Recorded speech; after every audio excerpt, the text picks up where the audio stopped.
আসসালামু আলাইকুম। আজ আমরা করব শুদ্ধি পরীক্ষা। দেখো, শুদ্ধি পরীক্ষা মানে সত্যতা পরীক্ষা।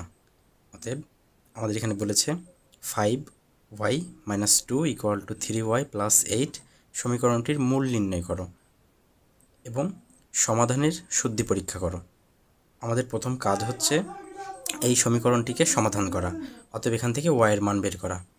y এর মান বের করে বাম পক্ষ এবং ডান পক্ষ উভয় জায়গায় y এর মান বসিয়ে দেখতে হবে উভয় পক্ষের মান সমান হয় কিনা।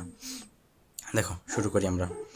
তাহলে আমরা প্রথমেই এটা সমাধান করব।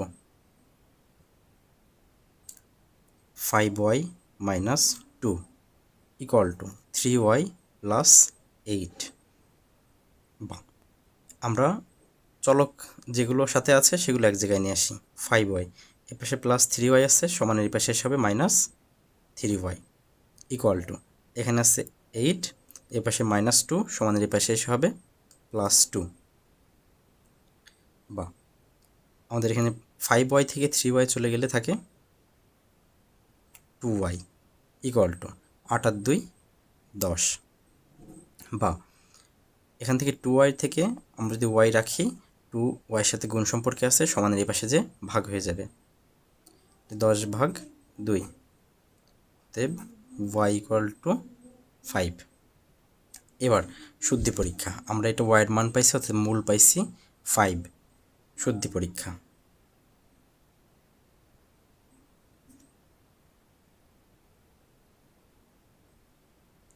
শুদ্ধি পরীক্ষা।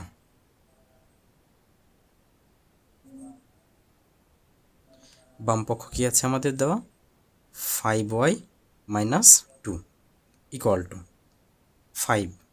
y এর মান কত? y এর মানও 5 - 2 = 5 আর 5 গুণ হলে 5 5 25 -2 = 23। এটা হলো আমাদের বাম পক্ষ। দেখো, আমরা এখানেই করি ডান পক্ষটা।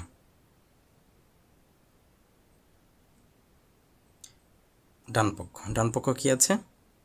3y + 8 = 3y এর মান হচ্ছে 5 + 8। 3 আর 5 গুণ হলে 3 5 15 যোগ 8, তাহলে 15 আর 8 23। দেখো, এখানে বাম পক্ষ এবং ডান পক্ষ উভয় সমান। অতএব আমরা লিখতে পারি যে, নিচে লিখি, অতএব বাম পক্ষ = ডান পক্ষ। অতএব সমীকরণটি শুদ্ধ। তাহলে নিচে এটা লেখা যেতে পারে, অতএব